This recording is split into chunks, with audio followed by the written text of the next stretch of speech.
Good morning, कैसे हो सभी। इस बार आपकी क्लास अपलोड होने में थोड़ा थोड़ा वक्त लग गया है। Okay, but no worry, from today you will get your class regularly. तो इसी क्लास में आपने प्रेजेंट परफेक्ट अच्छी तरह से समझ लिया था। हमने कंपैरेटिव एनालिसिस की थी, present perfect and past indefinite की। देखो, बहुत ही इम्पोर्टेंट टॉपिक चल रहा है। ये टॉपिक को आप स्किप नहीं कर सकते। ओके, तो और एक दूसरे से सब जुड़े हुए हैं। तो अगर किसी ने पिछली क्लास मिस की है तो पिछली क्लास आप देखो, फिर ये लेक्चर देखो, ज़्यादा समझ आएगा, बेटर समझ आएगा। Okay, so let's start. तो आज हम करने वाले हैं प्रेजेंट परफेक्ट कॉन्टिन्यूअस। तो प्रेजेंट परफेक्ट कॉन्टिन्यूअस, जैसे कि मैंने पहली क्लास में भी आपको बताया था कि एक्चुअली प्रेजेंट परफेक्ट कॉन्टिन्यूअस जब आप सुनते हो तो आपके दिमाग में क्या आता है, क्या चलता है? एक बार क्या चलता है, पहले ये सोचो कि आखिर इसे प्रेजेंट परफेक्ट कॉन्टिन्यूअस कहा क्यों गया है। कि वो जो है ना कि ट्रेडिशनल प्रेजेंट परफेक्ट कॉन्टिन्यूअस है, इसका स्ट्रक्चर हमें याद करना है, सिंस वर्ड आता है इसके साथ। ये ऐसे नहीं पढ़ना है हमें। ओके, ऐसे बिल्कुल भी नहीं पढ़ना है।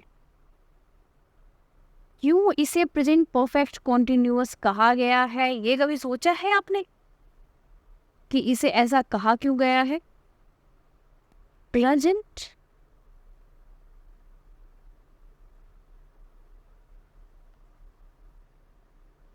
Perfect continuous.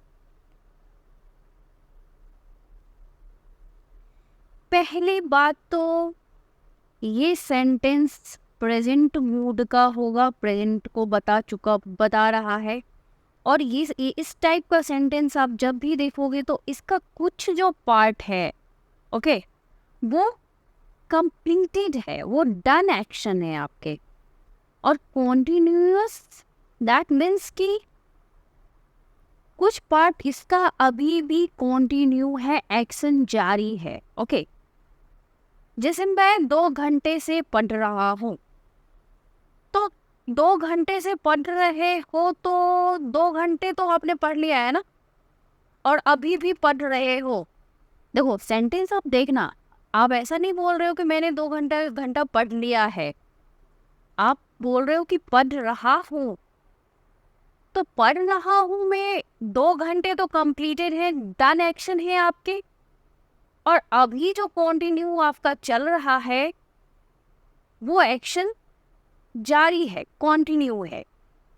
ओके, इसीलिए इसे परफेक्ट एंड कॉन्टिन्यूअस का कॉम्बिनेशन बनाया गया है। Got it? अच्छा, एक बात बताना, अगर आपके दिमाग में इतना होगा ना स्ट्रक्चर, आप इसका खुद ब खुद तो बना लोगे कि क्या होता है। परफेक्ट में आपने क्या देखा था, क्या आता है?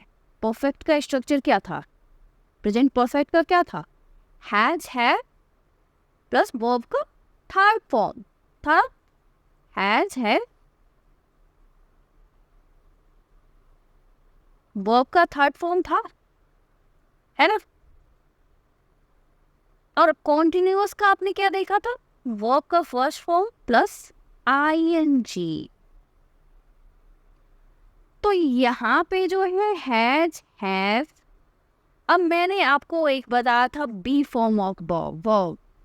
अगर आपने पिछली सारी क्लास अच्छे से की है तो आप अवेयर होंगे इस चीज से। तो बी फॉर्म ऑफ वर्ब जो ये आप जो देखते हो ना, बीन, ये आपके वर्ब का थर्ड फॉर्म है। बी फॉर्म जो है वर्ब, उसका थर्ड फॉर्म है।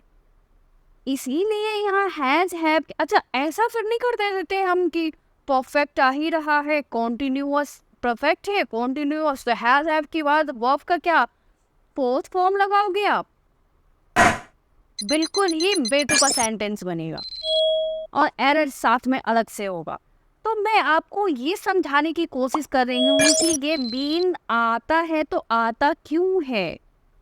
ओके, क्योंकि हैज हैव के बाद रिक्वायरमेंट है कि आपको वर्ब की थर्ड फॉर्म देनी है, इसीलिए यहाँ पे बीन का यूज होता है। अंडरस्टूड? तो अभी आप इसका स्ट्रक्चर खुद ही माइंड में इजीली रिमेम्बर कर सकते हो, कोई प्रॉब्लम नहीं आएगी, आपको रटने की कोई ज़रूरत नहीं पड़ेगी। तो इसका प्रेजेंट परफेक्ट कॉन्टिन्यूअस का स्ट्रक्चर क्या होता है, मेरे से पहले जो जानते हैं आप खुद से एक बार लिखो। ओके, सब्जेक्ट प्लस हैज और हैव, अफर्मेटिव सेंटेंस की बात कर रही हूं मैं। Okay, affirmative that means positive sentence.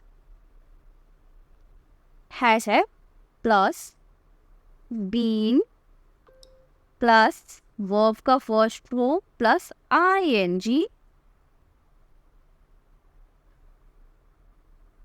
Plus since for and other word. Okay, other word में कुछ भी टाइम शोइंग वर्ड्स जो भी आ सकते हैं। ओके, तो अफर्मेटिव में तो ये स्ट्रक्चर हुआ आपका। अभी निगेटिव में क्या होगा, निगेटिव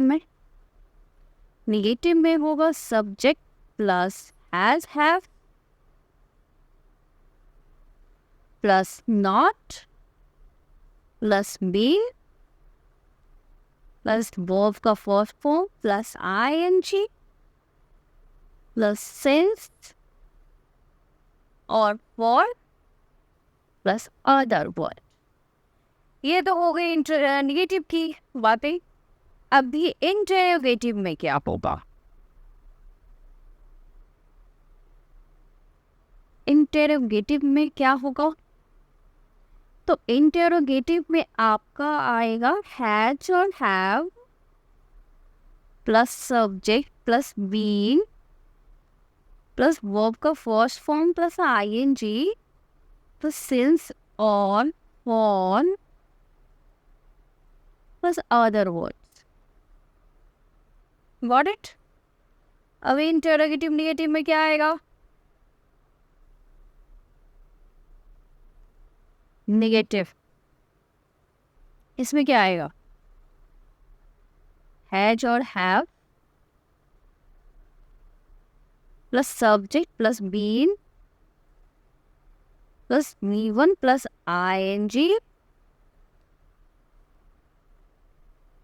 सॉरी यहाँ पे जो है सब्जेक्ट के बाद आपने नोट देना था यहाँ पे पहले। Okay, subject plus not plus been plus V1 plus ING, क्योंकि ये इंटरोगेटिव निगेटिव की बात हो रही है। Okay, plus since of word other word. तो इतना समझ में आपकी आ गया। देखो, तो इसमें जो है ना प्रेजेंट परफेक्ट कॉन्टिन्यूअस से आपको सिंस और फॉर कहाँ पे यूज होता है, इसमें बिल्कुल ही क्लियर कॉन्सेप्ट रखना होगा। बहुत सारे क्वेश्चंस बनते हैं इस पे। ओके, तो चलो पहले users of since and for देख लें हम। हाँ, ये इम्पोर्टेंट है आपके लिए बहुत ज़्यादा, तो अच्छे से समझना। Users of since and for. Since for,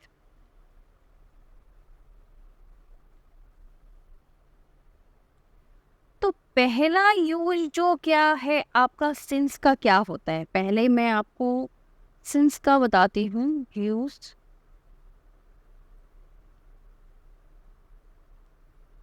okay, use of since देख लो। यूज ऑफ सिंस, तो इसका क्या यूज होता है। पहली बात तो कोई भी आप स्पेसिफिक टाइम जब बोलते हो, अब स्पेसिफिक टाइम क्या है ये आपके दिमाग में चल रहा होगा, तो थोड़ा सब्र करो, सब बताऊंगी। ओके, तो स्पेसिफिक टाइम आपका जैसे कोई स्पेशल डे होता है, कोई डेट होता है, कोई ईयर होता है, फिर कोई मंथ या कोई सीजन, तो आप उसे स्पेसिफिक कहते हैं। जैसे सिंस संडे, तो संडे एक स्पेसिफिक डे है ना। या आप बोलते हो सिंस 1947, तो 1947 क्या है, स्पेसिफिक ईयर है। और सिंस अगस्त, तो ये आपका स्पेसिफिक मंथ है। और अगर आप बोलते हो सिंस विंटर, ये आपका स्पेसिफिक सीजन है। तो यही है स्पेसिफिक। तो ये जब भी आप कभी देखोगे तो आपको हमेशा सिंस लगाना है। ओके, हमेशा सिंस लगाना है। सिंस संडे, सिंस 1947, सिंस अगस्त। ओके, और अभी जो है दूसरा किसमें यूज होगा सिंस, तो देखो कोई पार्ट्स ऑफ ए डे। अब पार्ट्स ऑफ ए डे, ये भी बड़ी चैलेंज है आपके सामने कि ये क्या होता है मैम। तो देखो पार्ट्स ऑफ अ डे में क्या होता है, डे में क्या होता है आपको, मॉर्निंग होता है, इवनिंग होता है, डॉन होता है या डस्क होता है। अच्छा, डॉन डस्क सुना है आपने? हम्म? नहीं सुना है तो अभी बताती हूँ। Since morning, since evening. देखो एक बात ध्यान रखना, सिंस जो है ना वो हमेशा पॉइंट ऑफ टाइम के लिए होता है। अगर आप सब कुछ भूल जाओ लेकिन आपको ये ध्यान में है कि सिंस पॉइंट ऑफ टाइम के लिए आएगा, तो आप क्वेश्चन सही करके आओगे। ठीक है, since since evening, since dawn, since dusk. तो अभी डॉन एंड डस्क क्या होता है, डॉन जो होता है ना वो सुबह, जो सुबह होने पे होती है, सूर्य का वो आपको सूरज, वो सूरज उगने वाला होता है और थोड़ी थोड़ी सी लालिमा आपको दिखती होती है। तो वो टाइम जो होता है ना वो डॉन का होता है। ओके, अब डस्क क्या होता है, कोई बताएगा? डस्क जो है अच्छा ये सुना है कभी, गोधूली वेला, शाम के टाइम में जो अंधेरा होने वाला ही होता है जस्ट। ये सुना है? वो जो डस्कीनेस होता है ना, ये आप कह सकते हो कि मतलब अंधेरा होने से ठीक पहले वाला जो समय होता है, कंप्लीट डार्क से थोड़ा पहले वाला जो टाइम होता है, हम उसे कहते हैं डस्क। तो ये सब क्या हो गए, आपके पार्ट्स ऑफ अ डे है। तो इसमें हमेशा आप सिंस यूज करोगे। देखो क्योंकि क्लियर हो रहा है, रटने की जरूरत नहीं है। सिंस मॉर्निंग, मॉर्निंग एक पॉइंट ऑफ टाइम है। सिंस इवनिंग, ये भी पॉइंट ऑफ टाइम है, कोई बता रहा है कि इवनिंग से। Okay, since dawn, since dusk, सारे ही पॉइंट बता रहे हैं। तो इसीलिए आपको सिंस यूज करना है। अब थर्ड वन क्या है जहाँ पे सिंस यूज होगा आपका, तो वो है आपके stages of life.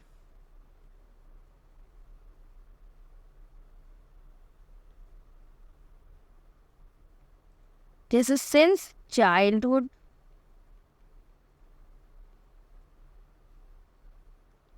Since adulthood,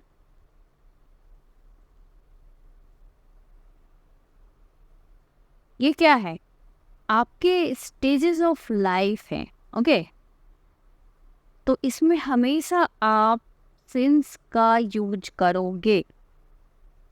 अब फोर्थ वन क्या है, कोई भी आपका इवेंट है। ओके, कोई इवेंट है और ओकेजन है, तो उसमें भी आप सिंस का ही यूज करोगे। जैसे since Rakshabandhan,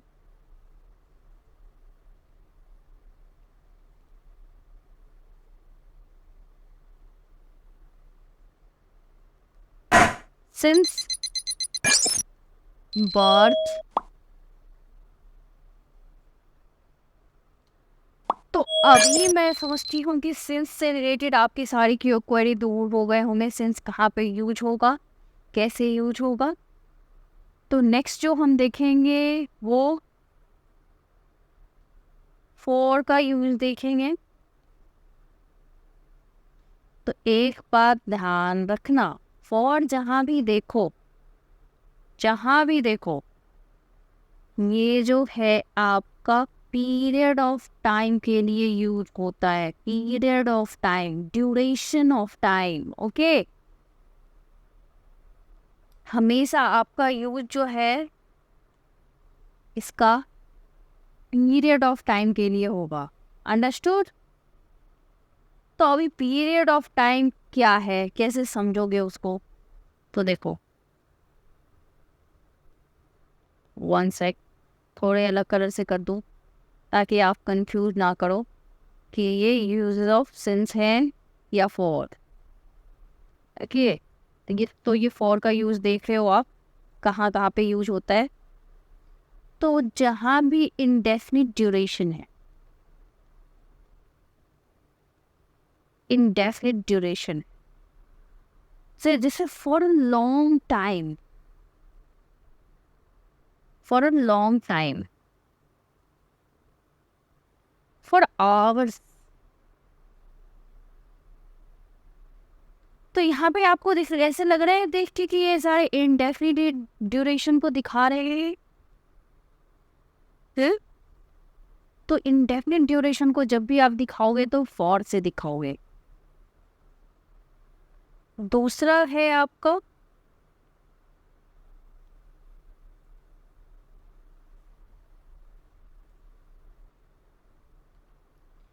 numeral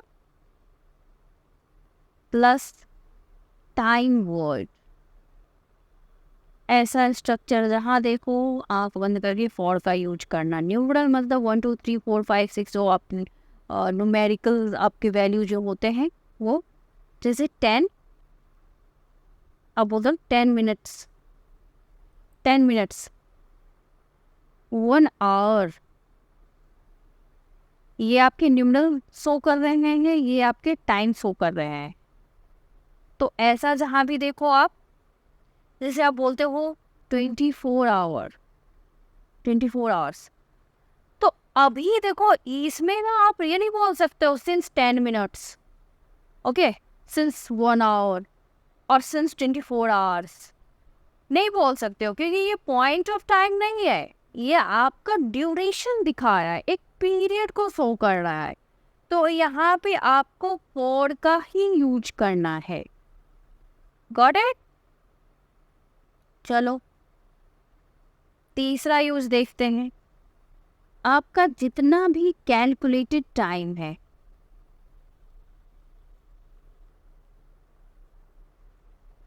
okay, calculated time क्या, जिसे आप बोलते हो ना डिकेड। डिकेड क्या होता है, 10 इयर्स का होता है। सेंचुरी ये क्या होता है, 100 इयर्स का होता है। एक पीरियड ही होता है ना 100 इयर्स का, उसको आप सेंचुरी बोलते हो। मिलेनियम क्या होता है,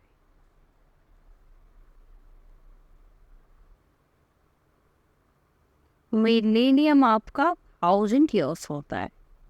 ओके, तो इन सब के साथ आप फॉर का यूज करोगे, क्योंकि ये कैलकुलेटेड टाइम है। देखो ऐसे तो मैं आपकी इंफॉर्मेशन के लिए ये सब आपको बता रही हूँ कि यहाँ आएगा, नहीं तो क्लियरली अगर आप सिंस का या ध्यान में है आपको कि पॉइंट ऑफ टाइम के साथ आएगा and for period of time के साथ आएगा, तो आपको इतना ये करने की कोई ज़रूरत नहीं है। लेकिन कहीं मिस ना हो जाए आपके, उस टाइम पे आप ये ना सोचो कि मैम ने तो ऐसा नहीं बताया था। तो इसीलिए मैं सारे पॉइंट्स डिस्कस कर रही हूँ आपके साथ। ओके, तो चलो कुछ मैं क्वेश्चन आपको दे रही हूँ। आप मुझे बताना कि कैसे, कि इसमें फॉर आएगा, इसमें सिंस आएगा, क्या आएगा। ओके, ठीक है, चलो।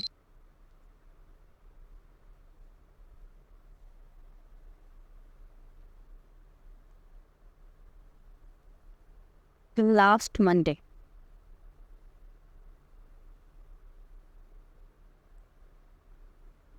his birth, her inception,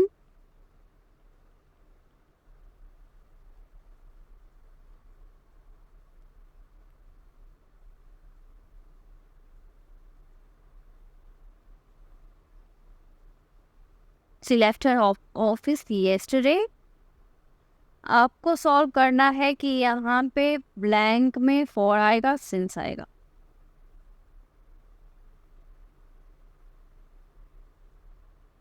We met last week।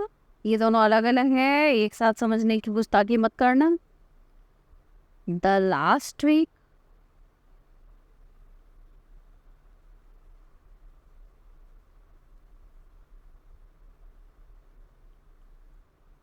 last hour, an hour,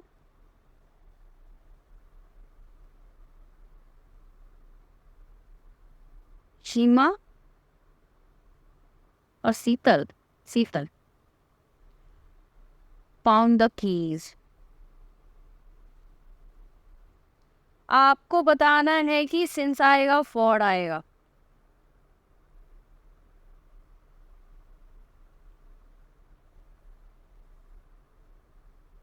Two days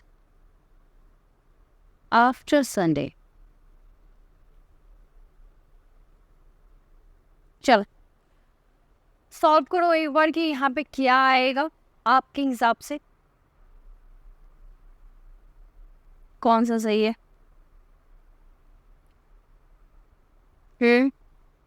बताओ।